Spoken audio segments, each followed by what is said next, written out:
Baik teman-teman sekalian. Kita coba lebih dalam membahas masalah ini. Kita akan coba bahas kriteria pendidik teladan. Ini terjadi buat orang tua juga, buat tentunya teman-teman yang menjadi tenaga pengajar di sekolah. Ya, saya berharap Anda sebagai orang tua harus menyadari anak-anak tidak diberikan oleh Allah SWT kepada Anda, ya, kecuali memang sebagai amanah. Ingat itu.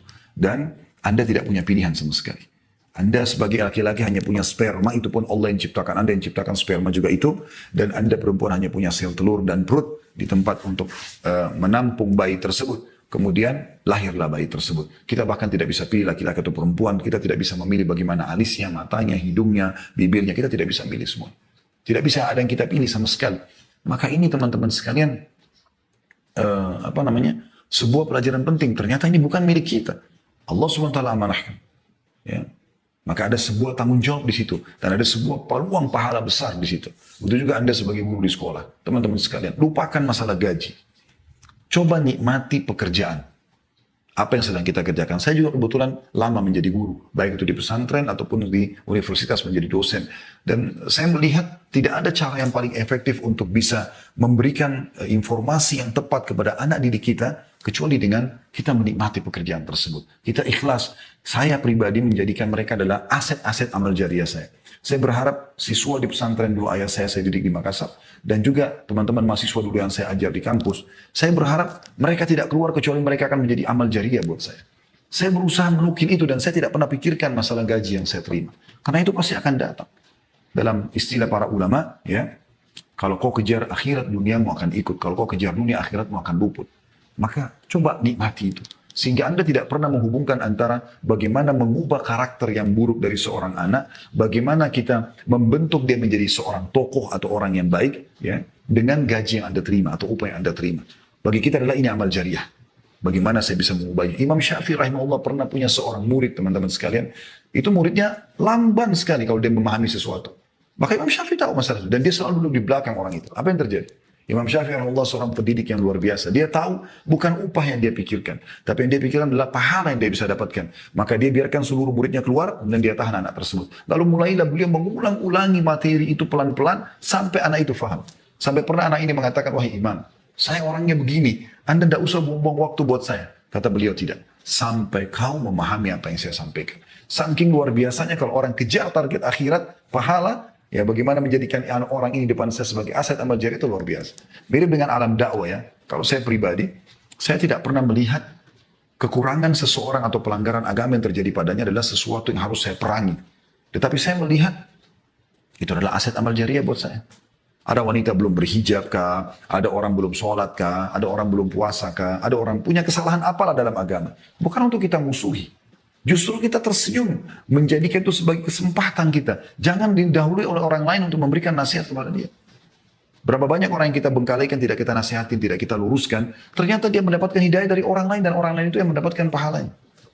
Imam Abu Hanifah rahimahullah. Anda kalau belum tahu beliau salah dari 4 imam madzhab. Anda sudah tahu alhamdulillah. Dan beliau dikenal dengan imam. Imam itu kayak tokoh. Sebenarnya tokoh madzhab ya.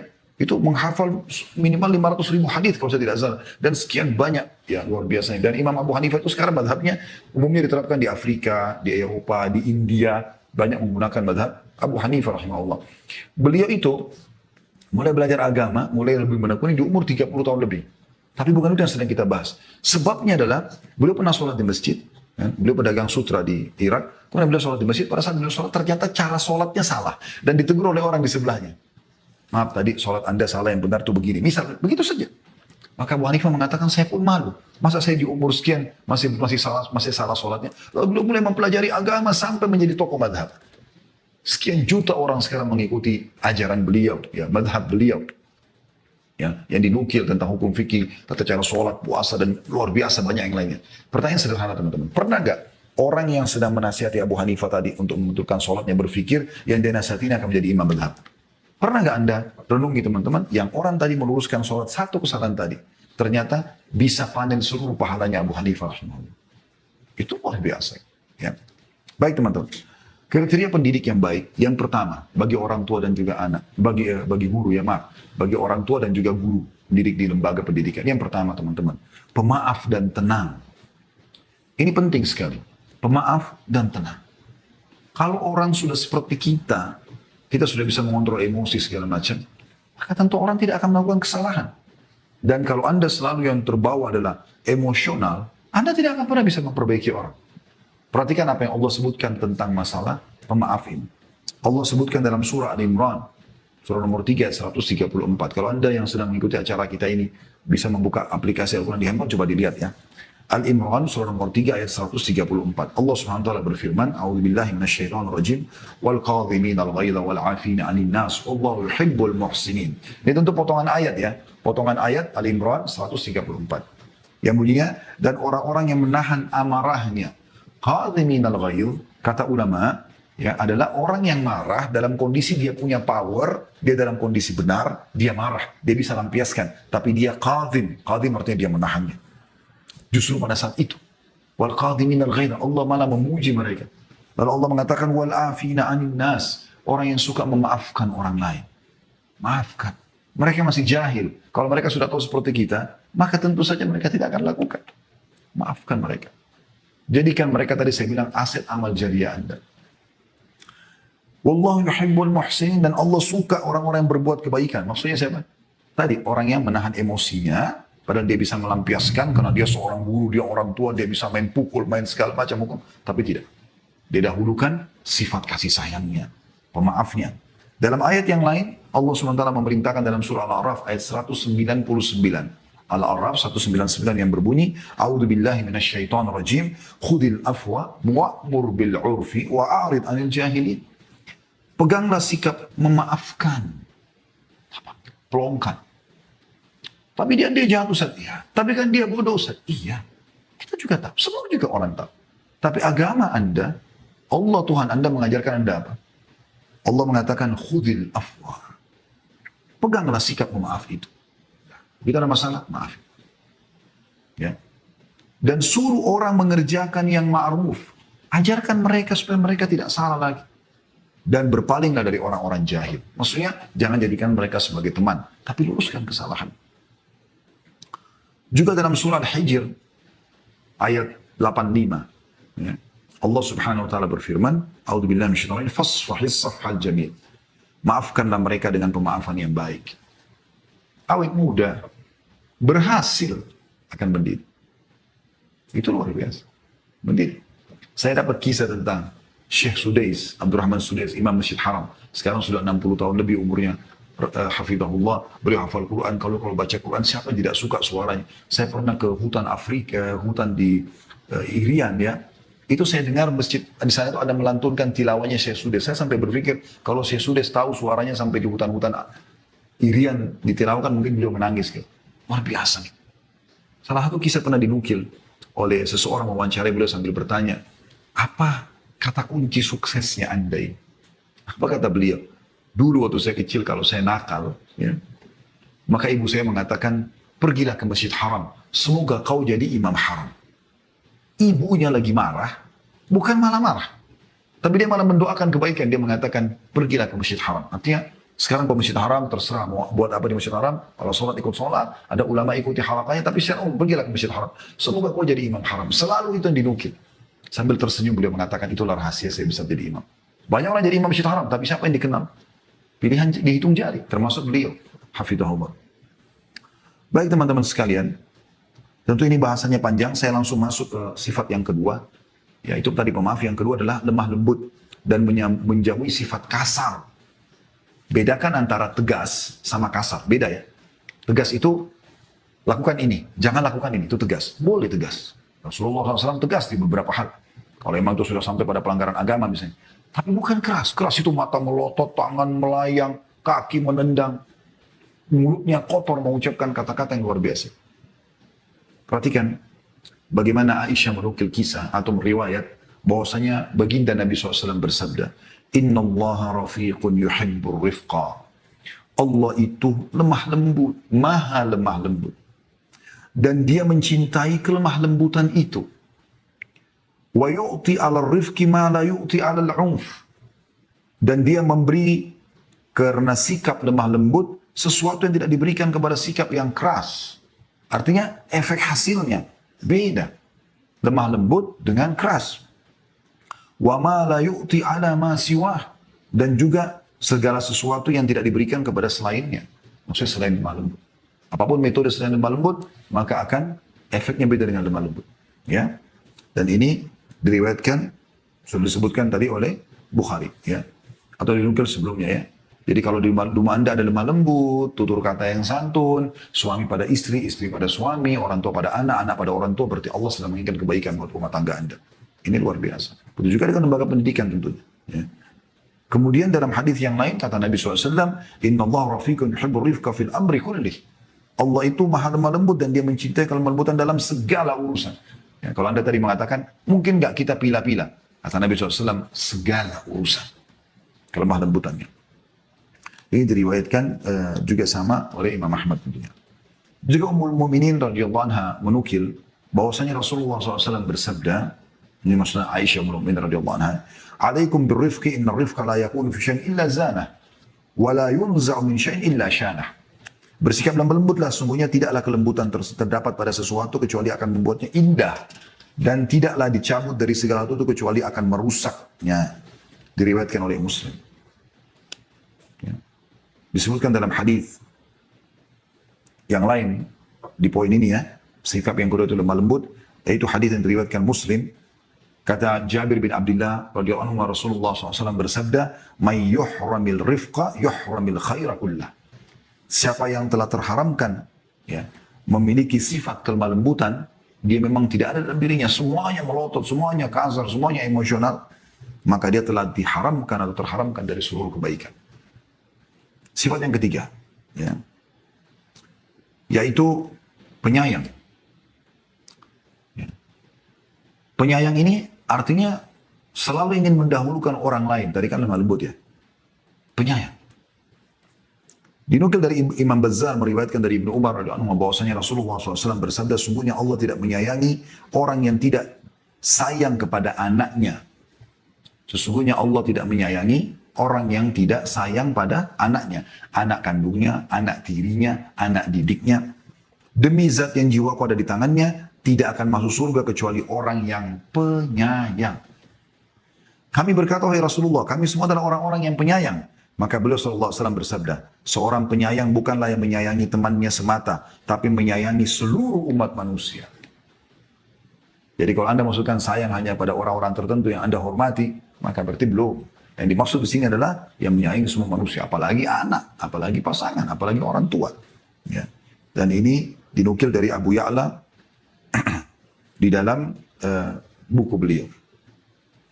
Baik, tentu di sini teman-teman sekalian cukup banyak dalil-dalilnya, tapi saya cukupkan. Kemudian yang keempat, ketakwaan. Ya, ketakwaan. Artinya kepatuhan kepada Allah Subhanahu Wa Taala. Ini termasuk penting. Bagaimana kita kalau mau anak kita menjadi orang yang saleh dan salehah, anak didik kita menjadi begitu, kita harus lebih dulu takwa. Takwa ini maksudnya tunduk dan patuh kepada Allah. Dan ini perintahnya cukup banyak dari dalam Al-Quran. Di antaranya adalah firman Allah Subhanahu Wa Taala dalam surah Al-Imran 102. A'udzu billahi minasyaitonir rajim, ya ayyuhalladzina amanu taqullaha haqqa tuqatih. Al-ayat. Hai orang beriman, bertakwalah kepada Allah dengan sebenar-benar takwa, patuh. Juga dalam surah At-Talaq, ayat yang sudah masyhur, ayat 2 sampai ayat 3. A'udzu billahi minasyaitonir rajim, wa may yattaqillaha yaj'al lahu makhraja. Siapa yang bertakwa kepada Allah, Allah akan memberikan solusi dari permasalahan hidupnya. Wa yarzuqhu min haitsu la yahtasib, dan akan memberikan rezeki kepada dari tempat tidak disangka-sangka, ya. Jadi bagaimana kita bertakwa kepada Allah Subhanahu Wa Taala, maka akan ada efek kepada anak-anak tersebut. Kita kalau bertakwa ini kayak mengerjakan perintah-perintah, meninggalkan larangan, anak-anak melihat, maka mereka akan mencontohi masalah itu. Ibnu Abbas berkata, radhiyallahu anhuma, taatilah perintah Allah, hindarkanlah diri kalian dari perbuatan maksiat, maka dan perintahkanlah anak-anak kalian untuk berzikir, niscaya kalian akan diselamatkan Allah dari neraka. Mujahid berkata, bertakwalah kamu kepada Allah dan berwasiatlah kepada anakmu dan keluargamu agar bertakwa kepada Allah. Ini seorang tokoh tabi'in. Qatada juga berkata, hendaklah engkau memerintahkan mereka berbuat ketaatan, melarang dari perbuatan maksiat dan menegakkan agama. Hendaklah kamu menyuruh dan membantu mereka berbuat ketaatan dan engkau jauhkan mereka dari perbuatan kemaksiatan.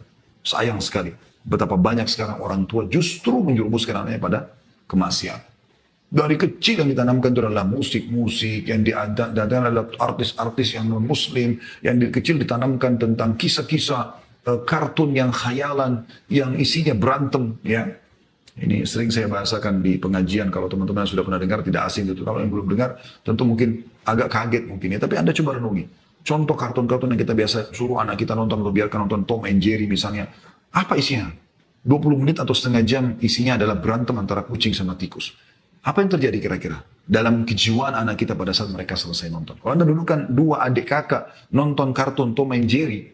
Setengah jam kemudian Anda tutup, Anda matikan. Lihat apa yang terjadi. Mustahil mereka tidak berantem. Dan yang lebih bahaya lagi di situ, dinukil banyak sekali hal-hal yang berbahaya. Jatuh dari tangga, yang kena strum, yang ini seakan-akan tidak mati. Masih bisa lari-larian ke jalan setelah itu. Kenapa Ustaz bisa tahu? Saya kok waktu kecil tahu, nonton kan. Saya, subhanallah setelah belajar saya melihat, oh ini tidak boleh. Gitu kan. Khayalan. Berapa banyak kita selalu sibuk anak kita untuk menjadi tokoh-tokoh fiktif. Ya, ada Spiderman, ada Superman. Tidak ada orang-orangnya tidak ada. Tapi itu dilahirkan di khayalan anak-anak kita. Waktu dirilis film Spiderman pertama di Amerika, banyak sekali kisah. Kan? Anak-anak diberikan orang tuanya baju, akhirnya ada yang jatuh dari apartemen. Tapi nggak dinukil di berita, karena takut nanti film ini nggak laku. Anda coba telusuri. Karena memang dibuat khayalan, jaring keluar dari tangan, segala macam. Padahal tidak ada. Kan tadi bagus filmnya Ustaz. Memang bagus, kalau nggak bagus nggak akan laku. Tapi Anda bicara masalah pendidikan. Berapa banyak orang tua tidak menyadari masalah itu. Tidak ada ketakuannya. Tidak menanamkan hal yang haram.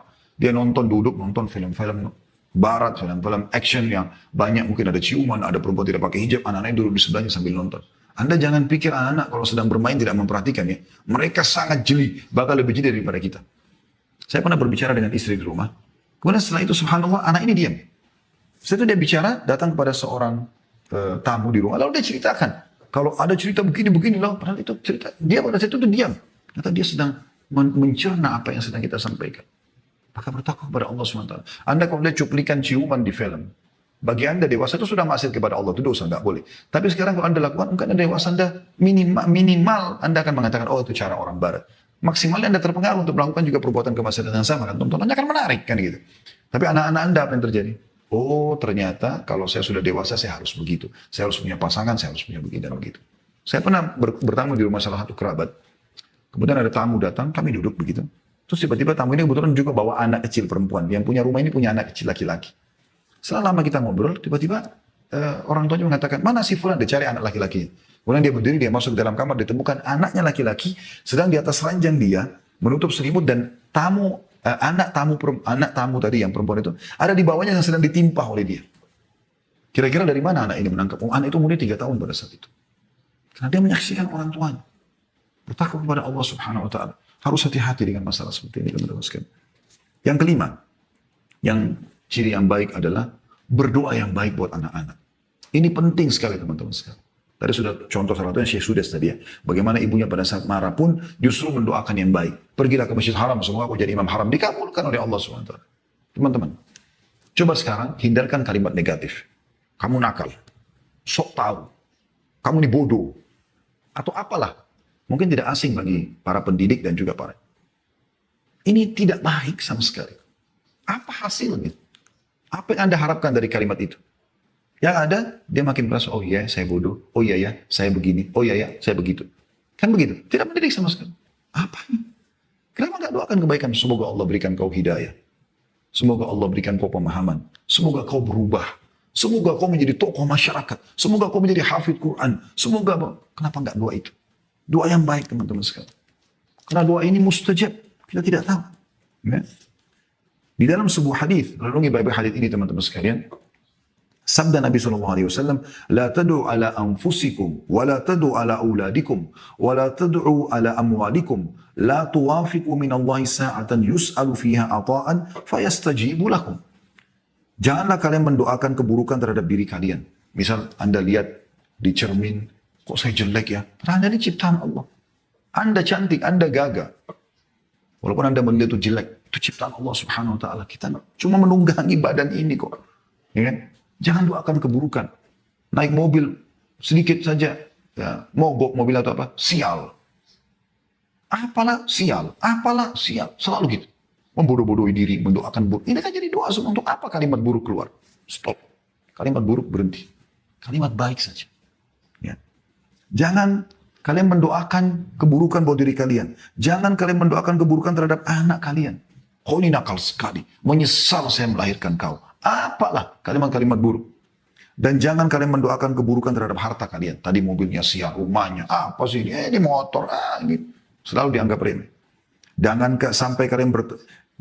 sampai kalian bertepatan pada saat mengucapkan itu dengan saat dimana Allah bila diminta suatu permintaan, dengan saat itu maka Allah mengabulkan. Maksudnya jangan sampai itu waktu mustajab. Ya. Dan ini dinukil oleh Bukhari dan Muslim. Dalam riwayat lain, jangan sampai malaikat melewat dan mengaminkan lalu terjadilah. Maka ini harus hati-hati teman-teman sekalian. Ya. Terutama para ibu-ibu, ya.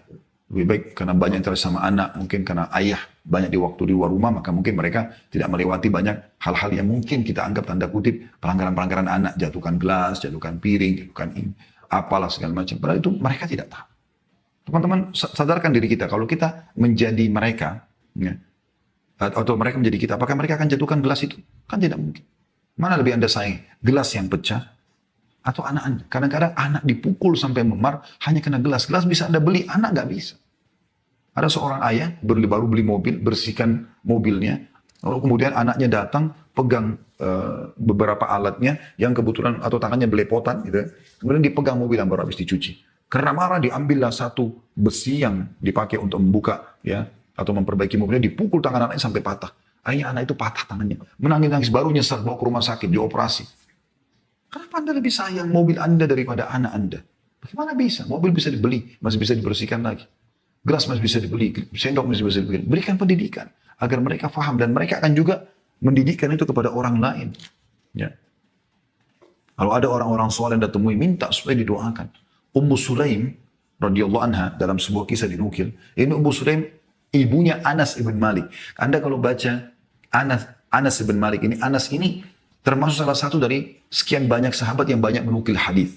Di antaranya beliau menukil kisah ini. Beliau mengatakan bahwasanya Ummu Sulaim ibuku pernah berkata, wahai Rasulullah, Anas ini anakku menjadi pembantu. Aku bawa supaya dia membantu kamu dan biarkan dia belajar, didik dia apa saja.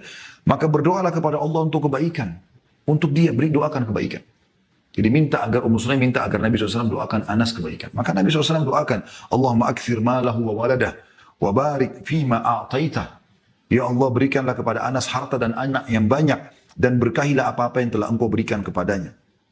Dalam riwayat Bukhari dari Anas bin Malik dikatakan Ummu Sulaim membawaku. Kata Anas bin Malik, ibuku Ummu Sulaim membawaku kepada Rasulullah SAW dan menutupi badanku dengan setengah tudungnya dan setengah selendangnya. Kemudian dia berkata, wahai Rasulullah, ini Anas anakku. Aku membawanya kepadamu untuk menjadi pembantumu. Biarkan dia tinggal sama anda. Biarkan dia didik dengan cara anda. Maka berdoalah kepada Allah untuknya kebaikan. Lalu Nabi SAW berdoa, Allahumma akthir malahu wa walada.